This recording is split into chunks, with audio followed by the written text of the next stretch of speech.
Janasena party అధ్యక్షులు పవన్ కళ్యాణ్ గారు ఉత్తరాంధ్ర పర్యటన 15, 16, 17 తేదీల్లో విశాఖపట్నంలో రాష్ట్ర వ్యాప్తంగా మనం నిర్వహిస్తున్న జనవాణి కార్యక్రమం 16వ తారీఖున నిర్వహించబోతున్నాం. వీటితో పాటు 15వ తారీఖున విశాఖపట్నం జిల్లాకు సంబంధించిన నాయకులు, వీర మహిళలు మీరందరూ కూడా కలిసికట్టుగా ఆ ప్రాంతంలో ఉన్న ప్రతి కార్యక్రమంలో మీరు హాజరవ్వండి. మన పార్టీ అధ్యక్షులకి ఘన స్వాగతం పలకండి. 4ంటికి విశాఖపట్నం ఎయిర్పోర్ట్ చేరినప్పుడు మీరందరూ కూడా ఒక మంచి మనసుతోటి మన పార్టీ అధ్యక్షులు గారికి ఘన స్వాగతం పలకమని ప్రత్యేకంగా నేను మిమ్మల్ని కోరుతున్నాను. 16వ తారీఖు సాయంత్రం జనవాణి కార్యక్రమం అయిన తర్వాత శ్రీకాకుళం జిల్లాకు సంబంధించిన నాయకులతోటి పవన్ కళ్యాణ్ గారు ఒక సమావేశం ఏర్పాటు చేసుకుంటారు. దాని తర్వాత 17వ తారీఖున ఉదయం ప్రెస్ కాన్ఫరెన్స్ ఉంటుంది. ప్రెస్ కాన్ఫరెన్స్ అయిన తర్వాత విజయనగరం సంబంధించిన నాయకులతో కూడా పవన్ కళ్యాణ్ గారు YMCA ప్రాంగణంలో మీ అందరితో కూడా ఒక సమావేశం ఏర్పాటు చేసుకున్నారు.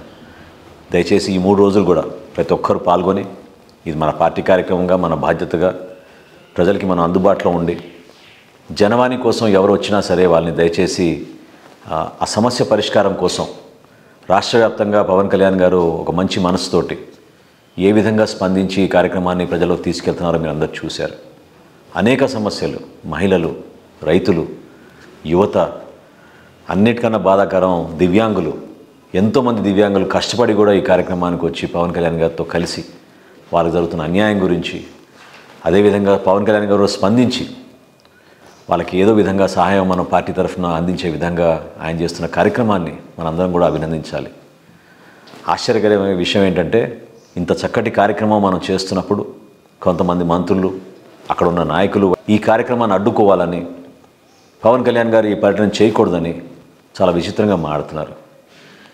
ఎంత అవివేకంగా స్పందించాల్సిన అవసరం ఎందుకు వచ్చిందో మనకు అర్థం కావడం లేదు. విజయవాడలో 2 సార్లు, భీమవరంలో ఒకసారి, తిరుపతిలో మేము నిర్వహించిన జనవాణి కార్యక్రమం ఏ విధంగా జరిగిందో, ప్రజలు ఏ విధంగా స్పందించారో, దానికి పవన్ కళ్యాణ్ గారు ఏ విధంగా స్పందించి ఆయన మానవతా దృక్పథంతో ఎంతమంది ఆదుకున్నారో ఒకసారి మీరు తెలుసుకోండి.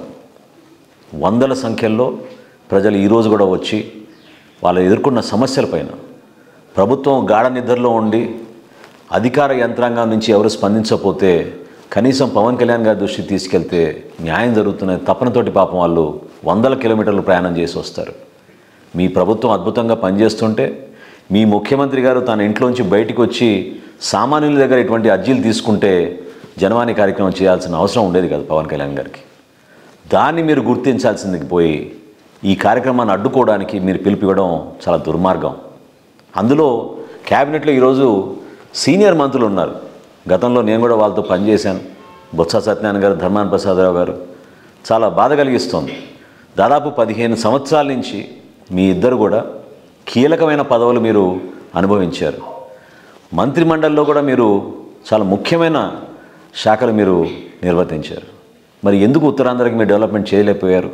ఈ 15 సంవత్సరాల నుంచి అనేక సమస్యలపైన అక్కడ వెనకబడిన ప్రాంతం అని ప్రతి ఒక్కరూ మాట్లాడతారు తప్ప ఎవరు నిజాయితీగా ఆ ప్రాంతానికి మేలు చేయగలిగారు చెప్పండి.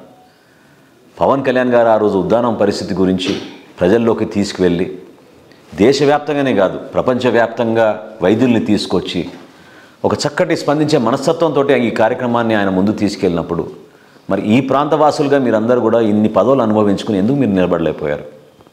అక్కడ ఉన్న మత్స్యకారుల కోసం మీరు ఏం చేశారు? ఈరోజు ఆంధ్రప్రదేశ్లో దాదాపు 40% మత్స్యకారులు ఆ ప్రాంతంలో నివసిస్తారు. ఉత్తరాంధ్రలో వాళ్ళకి ఏ విధంగా మీరు ఆదుకోగలిగారు? ట్రైబల్ యూనివర్సిటీ ఏమైపోయింది? మన గిరిజన ప్రాంతాల్లో అందరూ ఎదురు చూశారు.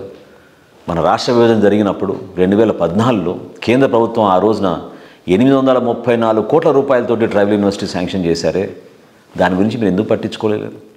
10 కోట్ల రూపాయలతోటి గత ప్రభుత్వం ప్రహరీ గోడ నిర్మాణం చేస్తే ఈ రోజు వరకు దాని గురించి ఎందుకు మీరు శ్రద్ధ చూపించలేదు? జగన్మోహన్ రెడ్డి గారిని తీసుకెళ్ళి ముచ్చటగా 3వసారి శంకుస్థాపన చేపించి సృజల స్రవంతి ప్రాజెక్టు గురించి మీరు ఉత్తరాంధ్రలో అద్భుతంగా మీరు కార్యక్రమం చేశారు. ఏమైపోయింది ఆ ప్రాజెక్టు? ఉత్తరాంధ్రలో సాగునీరు అందించగలిగే ప్రాజెక్టు 25 లక్షల ఎకరాలు సాగుకు తీసుకొచ్చే విధంగా చక్కటి అవకాశాలు మనం కల్పించగలుగుతామే. ఏమైపోయింది? ఉపాధి కల్పన ఏమైపోయింది? ఎందుకు వలసకి ఈరోజు కూడా ఇంతమంది వెళ్ళిపోతున్నారు? శాసనసభలో మీరు ఆ రోజు మాట్లాడిన మాటలు జగన్మోహన్ రెడ్డి గారి గురించి మర్చిపోయారేమో బహుశా బొత్స సత్యనారాయణ గారు, ధర్మాన ప్రసాదరావు గారు. ఈ ముఖ్యమంత్రి ఏ విధంగా వ్యవహరిస్తారు, ఏ విధంగా తన సొంతం కోసమే ఆలోచిస్తారు, సామాన్యుడిని ఎందుకు పట్టించుకోడు అనే అంశాలపైన మీరు చాలా లోతుగా మాట్లాడారు. ఆ రోజు నేను సభాపతిగా ఉన్నప్పుడు శాసనసభలో జరిగిన చర్చల్లో మీరిద్దరు కూడా మాట్లాడిన మాటలు మర్చిపోతే ఎట్లా?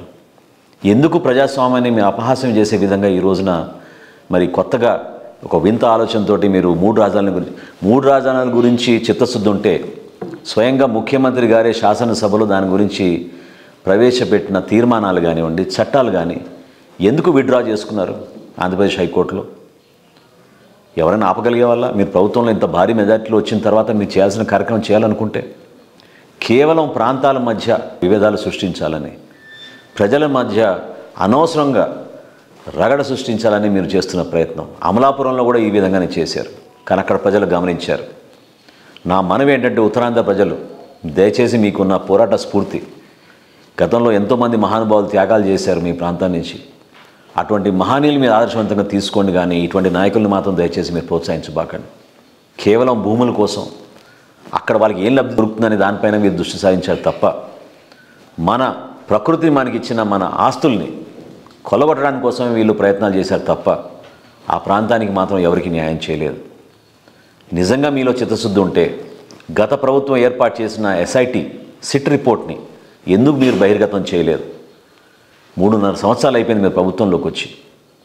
గత ప్రభుత్వం చేసిన తప్పులు ఎండగట్టడానికి ఇది అవకాశం కదా మీకు. ఎందుకు మీరు సిట్ రిపోర్ట్ని బయటకు తీసుకురాలేదు చెప్పండి? సామాన్యులు ఏమనుకుంటున్నారు దీని గురించి? అనేక అనుమానాలు ప్రతి ఒక్కరికి. ఎవరెవరి పేర్లు దాంట్లో ఉన్నాయి?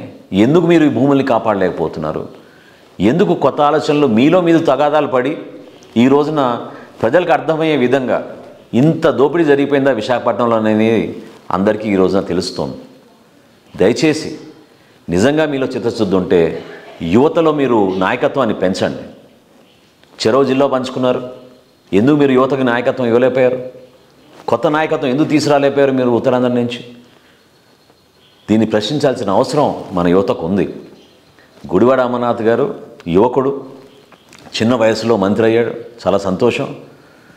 పరిశ్రమల శాఖ మంత్రి, ఐటీ శాఖ మంత్రి, రోజు ప్రెస్ మీట్లు పెట్టి జనసేన పార్టీ మీద, మా నాయకులపైన, మా పార్టీ అధ్యక్షులపైన అనవసరమైన విమర్శలు చేస్తూ ఉన్నారు. మీకు కేటాయించిన శాఖలు సమర్థవంతంగా మీరు నిర్వహిస్తున్నారా లేదా? దాని గురించి మీరు ముందు ఆలోచించండి. ఐటీ శాఖ మంత్రిగా మీరు ఇండస్ట్రీస్ని మీరు డెవలప్మెంట్ చేయాల్సిన పరిస్థితి పోయి రాష్ట్రానికి పెట్టుబడులు తీసుకురావాల్సింది పోయి ఏమైపోయింది ఈ రోజున? నిన్న చూసాం మనం ఏపీఐఐసి భూములు కూడా, అంటే గతంలో రైతులు అక్కడ పరిశ్రమలు వస్తే మన బిడ్డలకు ఉద్యోగాలు వస్తాయని చెప్పి వాళ్ళు భూములు ఎవరైతే రైతులు ఇచ్చారో ఆ భూముల్ని ఈరోజు ఏపీఐఐసి హౌసింగ్ ప్రాజెక్టుల కోసం అమ్ముతాం, 1000 కోట్ల రూపాయలు మరొకసారి మేము మార్కెట్లోకి వెళ్తున్నాం నిన్న ప్రకటిస్తే 400 ఎకరాలు అమ్ముతున్నాం అని చెప్తుంటే ఎందుకు మీరు దాని గురించి స్పందించడం లేదు?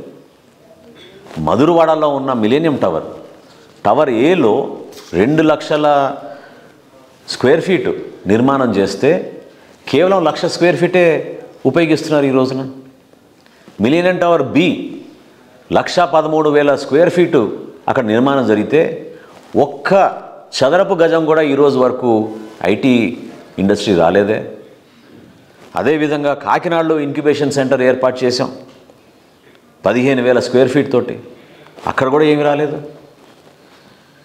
తిరుపతిలో ఐటీ టవరు 50,000 స్క్వేర్ ఫీట్తో ఏర్పాటు చేశాం, అక్కడ కూడా ఎవరు రాలేదు. అచ్యుతాపురంలో ఇంకొక బిల్డింగ్లో 5,500 గజాలతోటి ఒక బిల్డింగ్ నిర్మాణం చేశాం, అది కూడా ఎవరు రాలేదు. బొబ్బిలిలో 27,000 చదరపు గజాలతోటి ఒక భవన నిర్మాణం జరిగితే అక్కడ ఒక ఐటీ పరిశ్రమ రాలేదు. చివరికి ఎంత అవమానం అంటే స్థానికంగా ఉన్న ఆర్డీఓ ఆ బిల్డింగ్ మాకు కేటాయించండి, మేము ఉపయోగించుకుంటాం రెవెన్యూ శాఖకి అని చెప్పి అతను ప్రతిపాదించాడు. శ్రీకాకుళంలో 2,500 చదరపు గజాలతో కట్టిన భవనాన్ని కూడా మీరు ఈ రోజుకి కూడా ఎవరిని అక్కడ ఆహ్వానించి చేయలేకపోయారే. ఎంతమంది యువకులు అక్కడి నుంచి వలసలకు వెళ్ళిపోయారు, ఎంతమంది కష్టపడి ఇతర దేశాల్లో ఇతర ప్రాంతాల్లో వాళ్ళు పైకి వచ్చారు. ఆర్మీలో ఎంతమంది కల్నల్స్ అయ్యారు, లెఫ్టినెంట్ కల్నల్స్ అయ్యారు. ఎంతమంది ఆ ప్రాంతానికి ఏదో విధంగా స్వచ్ఛందంగా వచ్చి సేవలు చేస్తున్నారు. మరి మీకెందుకు గుర్తు రాలేదు మీ బాధ్యత? గుడివాడ అమర్నాథ్ గారి ప్రోగ్రెస్ రిపోర్ట్ ఇదే. ఎక్కడ చూసినా భవనాలు ఖాళీగా ఉన్నాయి. ఐటీ శాఖ మంత్రిగా మీరు అక్టోబర్ 1వ తారీఖు నుంచి ఇన్ఫోసిస్ విశాఖపట్నంలో ప్రారంభిస్తారని చెప్పి చాలా పెద్ద ప్రకటన చేశారు. ఇవాళ అక్టోబర్ 13. ఏమైపోయింది ఇన్ఫోసిస్? 1000 మంది ఉద్యోగాలతోటి ఇన్ఫోసిస్ అక్కడ ప్రారంభిస్తారని ఆ రోజు చెప్పారు. కానీ వాస్తవంగా ఏంటి? అందులో ఒక్క ఉద్యోగం కూడా కొత్తది కాదు. ఉత్తరాంధ్రలో నివసిస్తున్న 1000 మంది ఉద్యోగస్తుల కోసం వాళ్ళు టెంపరీగా ఏర్పాటు చేస్తామని ముందుకొస్తే అది కూడా ప్రభుత్వం నుంచి సరిగ్గా స్పందించకపోతే వాళ్ళు ఇంకా ఓపెన్ చేయలేదు. మీరు దయచేసి కేవలం ప్రెస్ కాన్ఫరెన్సులకి, రాజకీయ విమర్శలకి మీ సమయం వెచ్చించకుండా మీ శాఖ పైన మీరు పట్టు తెచ్చుకుని ప్రజలకు ఉపయోగపడే విధంగా, మన రాష్ట్రానికి ఉపయోగపడే విధంగా మీరు సమయం కేటాయించుకుంటే బాగుంటుంది. జనసేన పార్టీ ఖచ్చితంగా ప్రజల పక్షాన్ని నిలబడి నిజాయితీగా పనిచేయడమే కాకుండా సమస్య పరిష్కారం కోసం క్షేత్రస్థాయిలోకి వస్తున్నారు పవన్ కళ్యాణ్ గారు. ఉత్తరాంధ్రలో ఉన్న సమస్యలపైన ఖచ్చితంగా ఈ 3 రోజుల పర్యటనలో పవన్ కళ్యాణ్ గారు ఈ ఇష్యూస్ పైన మాట్లాడతారు. సామాన్యుల కోసం ఆయన నిలబడతారు. పార్టీ కార్యక్రమాలు అడ్డుకుంటే అది సబబు కాదు. మీ కార్యక్రమాలు మీరు చేసుకోండి. జనసేన పార్టీ కార్యక్రమాలు మేము చేయాల్సిన కార్యక్రమాలు మేము చేసుకుంటాం. అంతేగాని రెచ్చగొట్టే విధంగా మాట్లాడడం అనేది ఎట్టి పరిస్థితుల్లో కూడా ప్రజాస్వామ్యంలో హేతుబద్ధం కాదు. సామాన్యుడి కోసం నిలబడండి. తప్పకుండా మీరు విశాఖపట్నంలో జరుగుతున్న భూదందాల గురించి, కబ్జాల గురించి, ఎంత అన్యాయానికి సామాన్యులు గురయ్యారో, ఎన్ని బెదిరింపులు గురయ్యారో వీటన్నిటినీ ఎండగడతాం. వీటి గురించి మీరు మాట్లాడండి. మీరందరూ కూడా 15వ తారీఖున మీరు ఏదో అద్భుతమైన గర్జన చేయబోతున్నారే, 15వ తారీఖున గర్జన చేయబోయే ముందు మీరు ముఖ్యమంత్రి గారిని రిక్వెస్ట్ చేసి ఎస్ఐటి రిపోర్టు బహిర్గతం చేయమని ముందు మీరు డిమాండ్ చేయండి. జనసేన పార్టీ మీకు మద్దతు పలుకుతుంది. పార్టీ పరంగా మేము నిలబడతాం. పర్యావరణాన్ని మనం ప్రొటెక్ట్ చేయాలి, పరిరక్షించుకోవాలి, సామాన్యుడి కోసం నిలబడాలి. సామాన్యుడు ఎదుర్కొన్న సమస్యల గురించి పరిష్కారం కోసమే జనవాణి కార్యక్రమం. అందరూ కూడా ఆ కార్యక్రమంలో పాల్గొనండి. దయచేసి ఈ పర్యటన అద్భుతంగా జరగాలని మనస్ఫూర్తిగా నేను మరొకసారి మన జన సైనికుల్ని, మన వీర మహిళని, మన నాయకులందరినీ కూడా పేరు పేరున కోరుకుంటూ సెలవు తీసుకుంటున్నాను.